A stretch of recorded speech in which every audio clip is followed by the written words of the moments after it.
September মাসের ৬ তারিখে বাংলায় আশ্বিন মাসের ২২শে আশ্বিন রবিবার আমার বাড়ি থেকে এই দুইটা বাচ্চা রেখে ওর মা চলে যায়।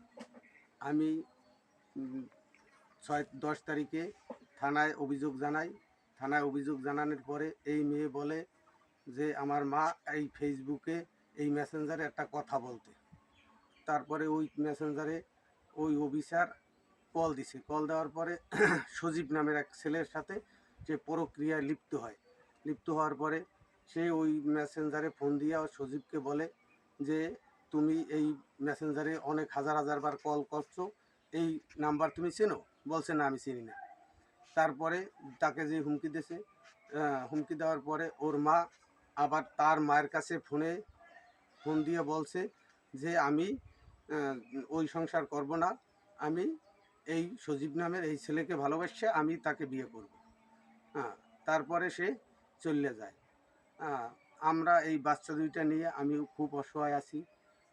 তারপরে সে ৬ মাস সজীব নামের ছেলের সাথে ঘর সংসার করে। সে মুসলিম ধর্ম গ্রহণ করে ঘর সংসার করে।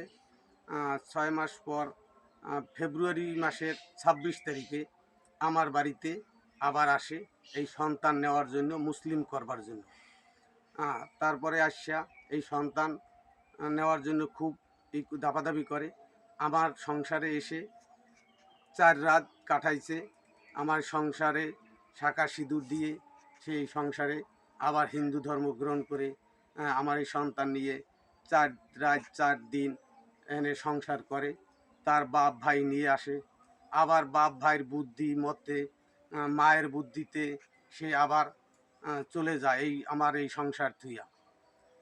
এখন আপনারা দেখেন, একটা হিন্দু সমাজে আমাদের ১০ বছর আগে বিয়ে শুরু হয়, তারপর আমাদের এই দুইটা সন্তান হয়। সেই সন্তান রেখে সে মুসলিম ধর্ম গ্রহণ করে। ৬ মাস পরে আবার এসে সে হিন্দু ধর্ম গ্রহণ করে ৪ দিন ৪ রাত আমাদের কাছে কাটাইয়া আমাদের স্বামী স্ত্রীর মতো থাইকা সে আবার চলে যায়। তাকে কোনো ধর্মে, হিন্দু ধর্মে কি মুসলিম ধর্মে তাকে গ্রহণযোগ্য হবে? আপনাদের কাছে আমার একটা জোর হাতে অনুরোধ, সে কোন ধর্মে সে স্থান পাবে।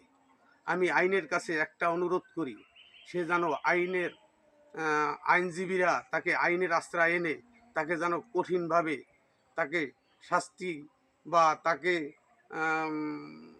এই কঠিনভাবে তার বিচার দ্রুত করার জন্য আমি আপনাদের কাছে হাত জোর করে বলছি, পায়ে পড়ে বলছি, সে যেন দ্রুত বিচার পায়।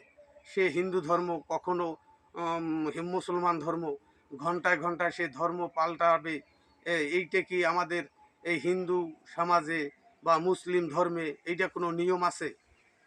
এজন্য আপনাদের কাছে আমার হাজার আপনাদের পায়ে পড়ছি, আপনাদের হাত দুটো ধরে বলছি, সে এই বাচ্চা দুইটা রেখে এই রকমের যদি খেলা করে, এই রকমের যদি সে অভিনয় করে, তো এইটা কি তার হিন্দু ধর্মে মুসলিম ধর্মে এইটা কি যোগ্য?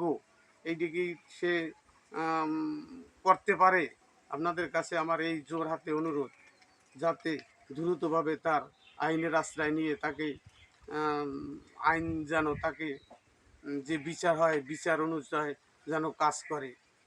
আপনাদের কাছে নমস্কার।